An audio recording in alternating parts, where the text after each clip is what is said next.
Thanks for joining us. I'm Megan Roberts. We begin tonight in the Northwest Territories, where people in Norman Wells continue to worry about how they'll afford to heat their homes this winter. They're struggling after the price of fuel skyrocketed. It happened when low water levels forced the cancellation of the resupply barge this year. Last night, more than 50 people went to a rally organized by the Northern Territories Federation of Labor. They shared stories of their struggles to make ends meet. The CBC's Nadir Hashmi reports from Norman Wells. As winter sets in, many Normanville residents say they're facing the difficult and devastating decision whether to stay in their community or not. This winter is going to be probably what's going to tell us if we're going to stay here or not. Landry has called Normanville homes for over 36 years. She faces this tough decision as her heating fuel costs have surged from $1,500 to $4,000 per month. As the only earner in her family, Landry said the situation has taken a heavy toll on her mentally. But deep down inside, I'm angry. Why is this happening to our community? She says her last resort to manage fuel costs is a payment plan, as a single lump sum payment is unaffordable.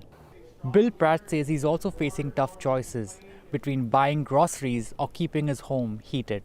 People are stressed and people are worried. People are on edge.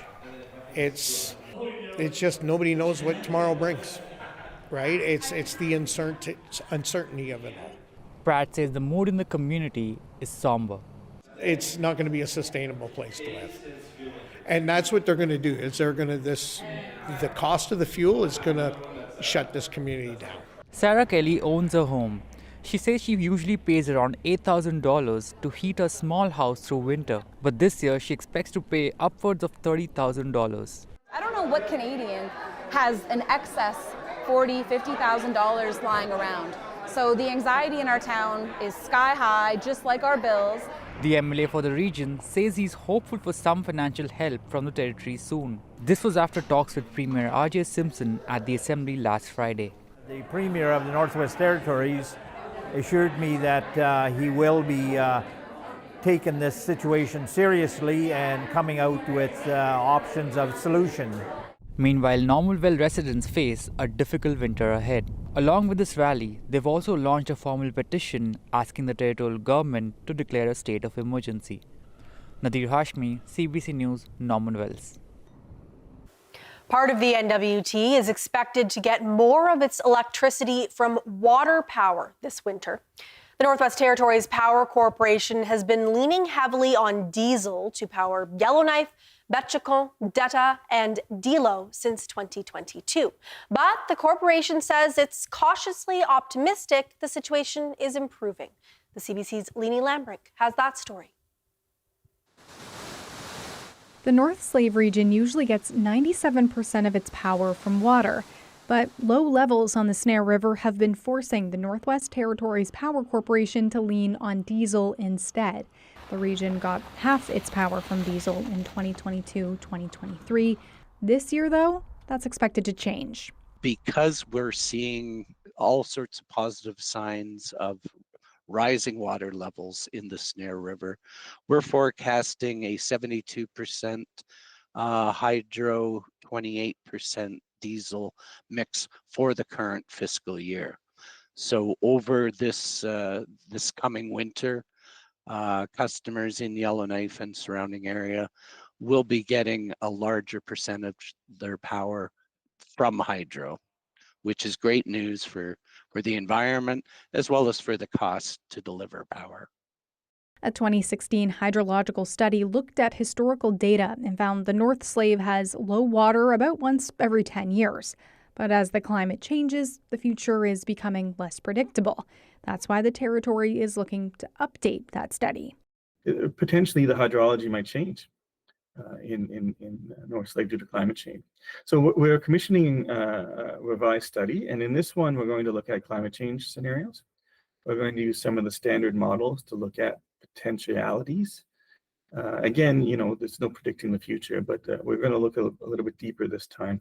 Sexton says the territory does have options if low water years happen more often. He says expanding the Tultson hydro system would connect the North and South Slave power systems together, allowing each to serve as a backup for the other.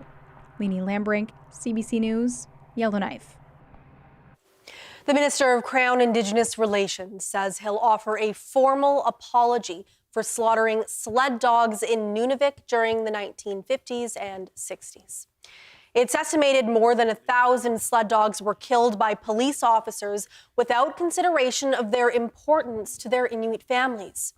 Gary Anandasangari says the apology will take place in Nunavik later this month. Very close to offering a formal apology that I know while won't erase the past, will certainly give some solace to those remaining survivors as we try to reset and rebuild this very important relationship. Anandasangari's announcement came during the Inuit Crown Partnership Committee meeting. The tri-annual meeting's aim is to help strengthen the relationship between Inuit and the federal government. This will be the first time the federal government has offered an apology about the slaughter to the people in Nunavik. This week in the Yukon Legislative Assembly, the Yukon Party challenged the government for investing in diesel despite its push for renewables. It also took another step towards trying to secure a wholesale liquor discount for restaurants and businesses. For its part, the government defended its position on both fronts. The CBC's Callie McTavish walks us through what happened. The Yukon Party is criticizing the government for their investment in diesel generators. They're expanding their plants in Faro, Mayo, and Dawson City. That's after the government promised to invest in renewables. He said that only the Yukon Party would ever consider a thermal plant, and he said the Liberals would never want to lock us into a fossil fuel future. Yet, as we speak, there are multiple projects before YESIB that will massively expand the diesel plants in at least 3 communities. The government has always said that diesel generators are just for backup. They also say 90% of the Yukon's energy comes from renewable energy sources. Minister for Energy John Stryker also says they have a number of renewable energy projects like Burwash Landing and solar panels in Beaver Creek and Watson Lake. The Yukon government also presented a petition signed by 50 businesses in the Whitehorse area. They're calling for an increase to the 25% discount on wholesale liquor sales. Now, those businesses already get a 17% discount, but they say they need the increase to help them manage increased costs like wages, inflation, and high rents. The government, for its part, says a 25% discount would not be fiscally responsible. Honourable Speaker, again, when it comes to the petition and it comes to subsidization of liquor, as the minister responsible for the Yukon Liquor Corporation, my goal is to make sure that we find the appropriate balances, and we need to balance between the needs of the licensees and a need to return dollars to the government to fund critical services for all Yukoners. And finally, the government is calling for public consultation on the location of Whitehorse's newest elementary school.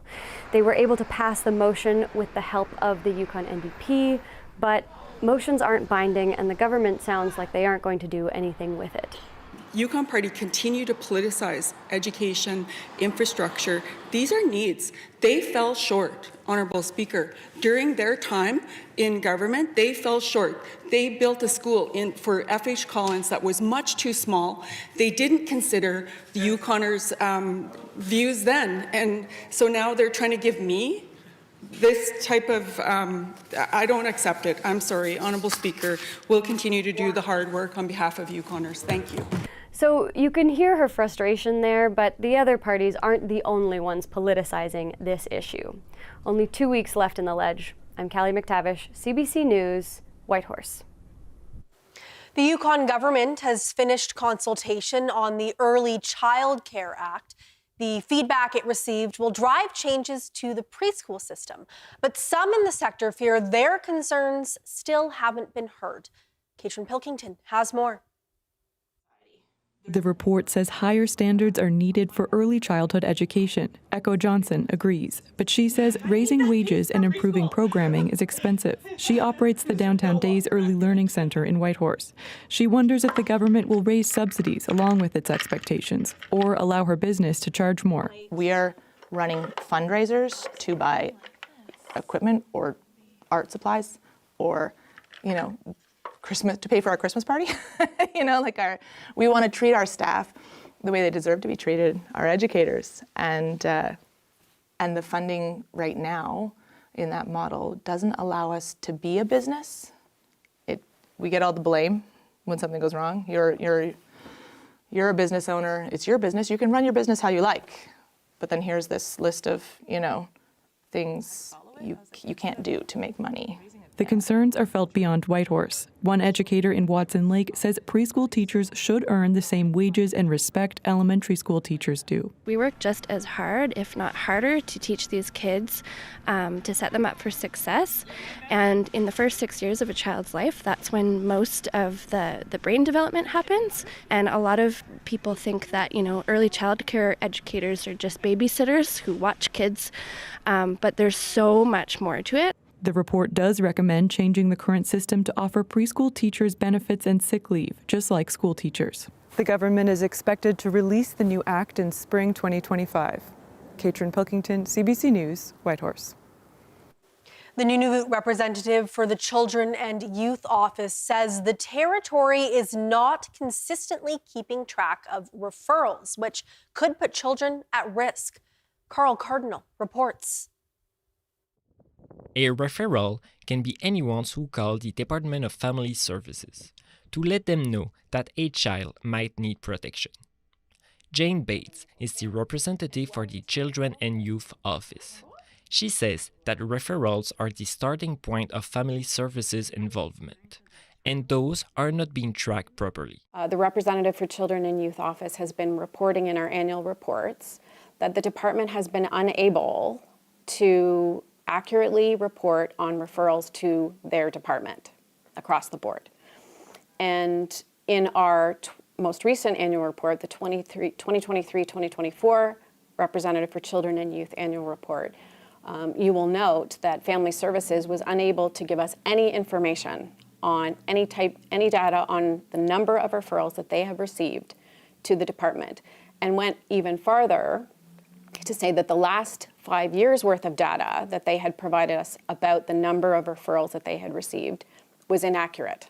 The Nunavut representative for Children and Youth Office sent a letter to the Department of Family Services in June, citing 9 cases in the past 2 years where cases were not properly followed up or documented. The RCYO office stated in that letter that it was not an exhaustive list, but only what their office were aware of. Our office issued a letter to the Department of Family Services citing 9 cases in which investigations had not been completed on referrals to the department about child protection concerns. They hadn't been properly documented or investigated, which is a very serious concern, and also one of the findings of the Auditor General, that not only were they not documenting referrals, they weren't following through and completing investigations and therefore protecting young people when they were in need of protection or experiencing harm and maltreatment.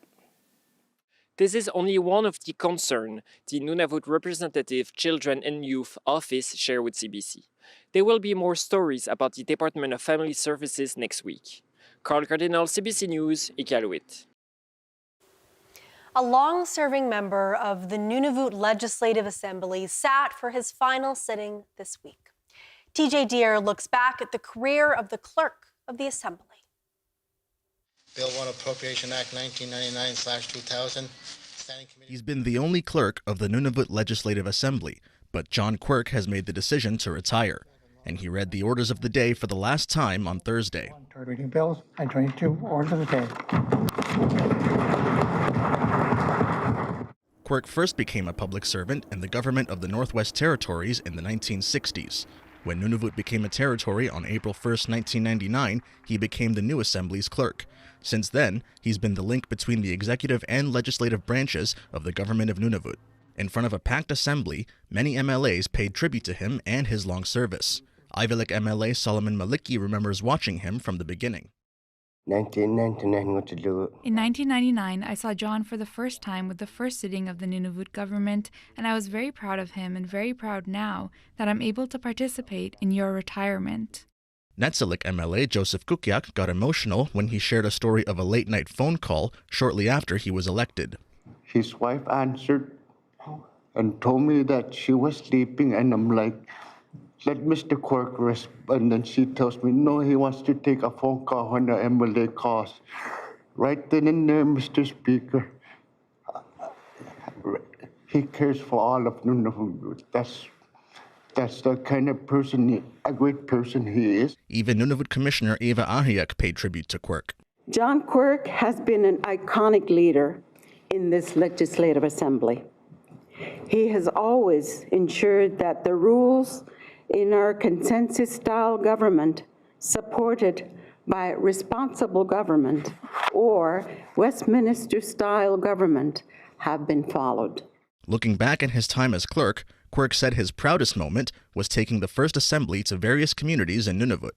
We took the legislature to Rankin Inlet, Cambridge Bay, Pinkerton, and Baker Lake. It was quite the challenge in those days. Is that I know when we went to Cambridge Bay, we practically had a 737 charter to take all our stuff up there. Quirk officially leaves the role at the end of the year. His deputy, Stephen Inukshuk, will be replacing him, becoming the first Inuk in the role. While Quirk doesn't know what's next, he says he's staying in Iqaluit with his wife for at least the next 2 years. TJ Deer, CBC News, Iqaluit. What an incredible career, and congratulations on your retirement. Today is Indigenous Veterans Day. Events were held across the country to honor the day, including in Iqaluit. Dignitaries, including Nunavut Premier PJ Akiaguk and Commissioner Eva Ariak, laid wreaths outside the Legion in the territory's capital. Personnel from the 1st Canadian Ranger Patrol Group were also on hand. Dino Tikivik has been serving as a Canadian Ranger for about 34 years. He says he's proud of the role Inuit have played around the world. The Indigenous people, the Inuit that took part years ago, I'm just glad that Indigenous people get to be recognized all over the world now. In Winnipeg, Indigenous veterans were remembered today for both their sacrifice and their suffering. Chelsea Kemp has that story. Frank Tashin shares stories of his father's time in the military. Tashin says the Second World War left his father wounded. He never fully healed because he was also hurt by residential school. Tashin says his dad never got to fully experience the freedom he fought for. But we're lucky we're here because of our veterans, Indigenous veterans who fought for this country. And you know what? We're still fighting. We're still fighting for that freedom. But in my lifetime, I don't know if I'll see it, that freedom within this, but we'll keep praying. Karen Beauchamp says the stories of Indigenous veterans can't be forgotten.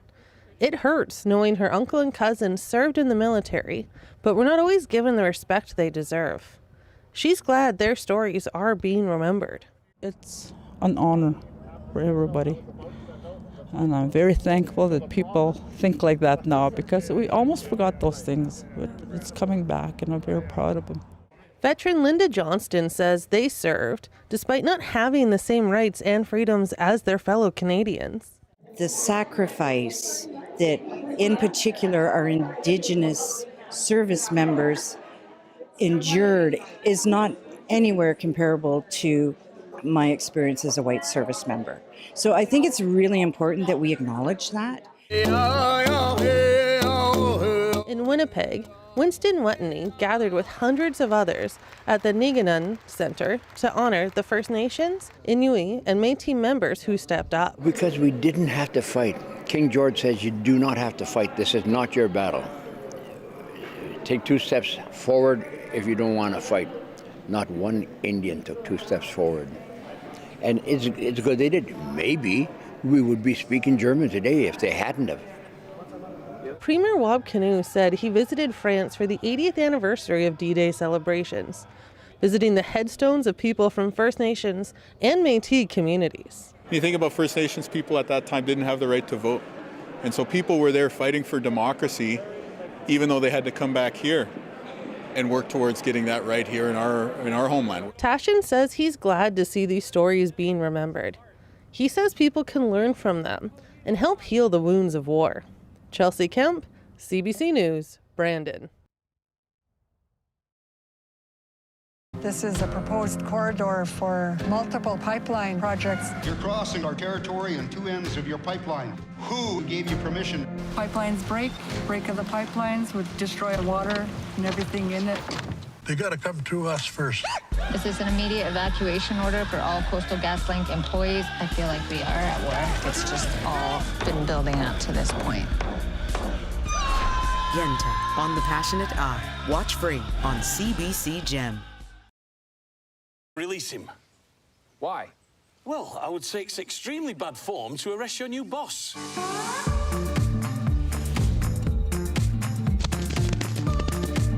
This man is actually in my custody. What did he do? Well, Did you hear that? I'm being charged with, This ranch isn't going down. Not on my watch.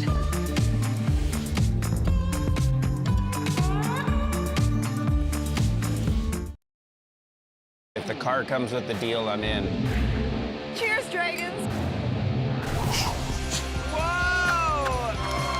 I look forward to fighting you on many a deal. And we look forward to meeting you.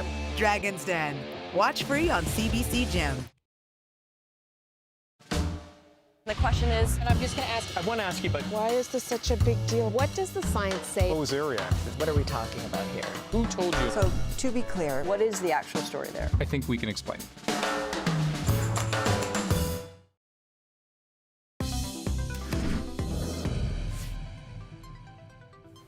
The White Horse thrift store is closed. Volunteers have walked out of the charity shop because of a rift with the board of directors.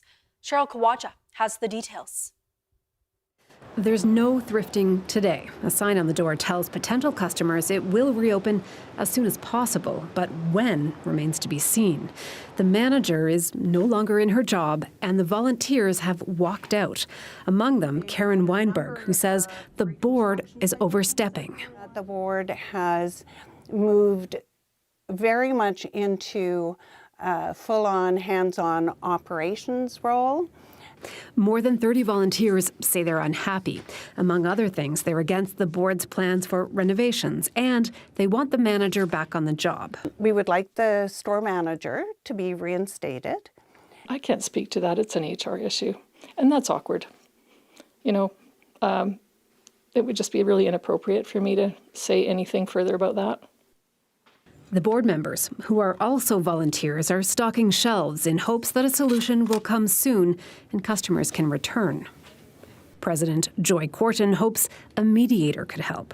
Like, let's talk, because when we're not talking, we're not going to work anything out. And some of the things that are happening are pretty nasty and they're pretty personal right now.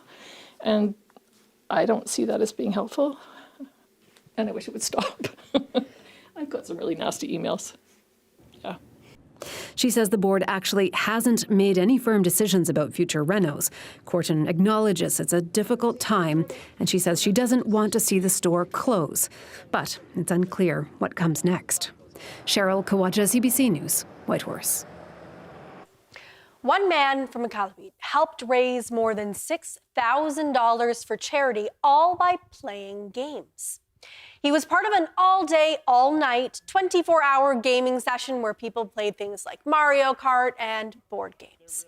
Brandon Villeneuve organized the event. It's his 7th time holding the gaming session in Nunavut, and he says it's his favorite day of the year. It's a really high energy time. It's a lot of people who just want to have a good time. They know why we're there.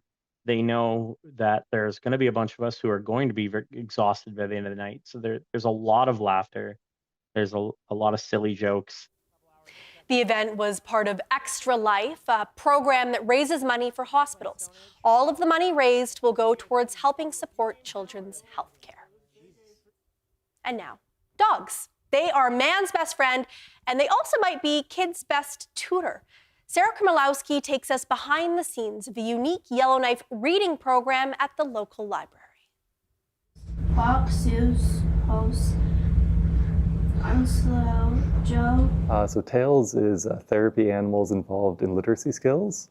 And the idea is basically children who maybe are a little shyer or are kind of developing reading skills, who maybe are a little self-conscious about it. This way they can read to a non-judgmental partner in the dog.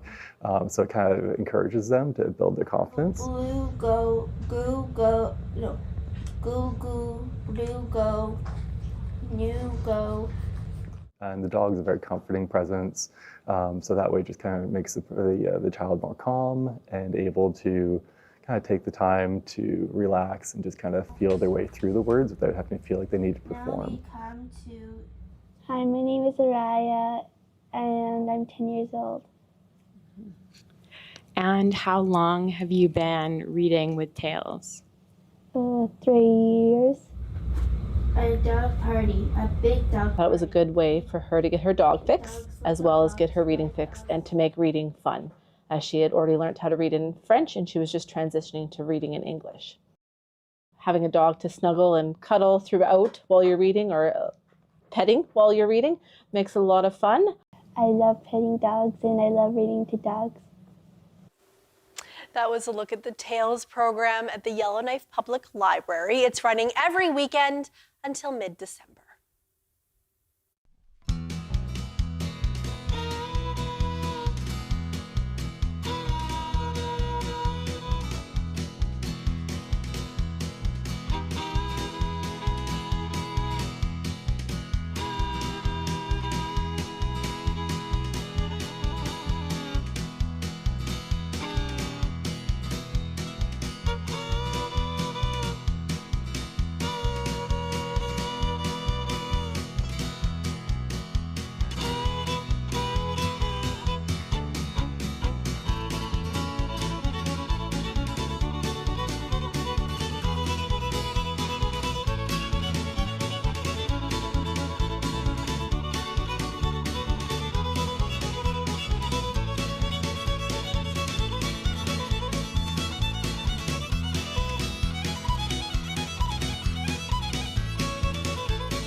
And that is Northbeat for tonight. For news anytime, go to cbc.ca/north.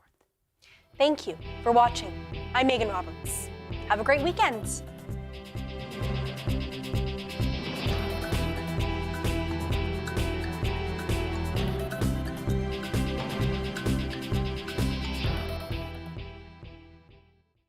Which insects are serially monogamous? I'm just curious. Can love help us live longer? I feel alive. Does heartbreak make music better? I love this music. Could AI compose the next masterpiece of our time? Robot composers conducting robot music.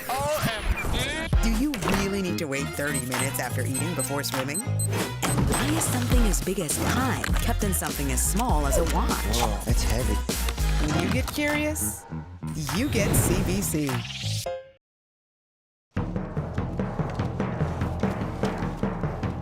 General Brock is dead. Americans hold the heights. We are but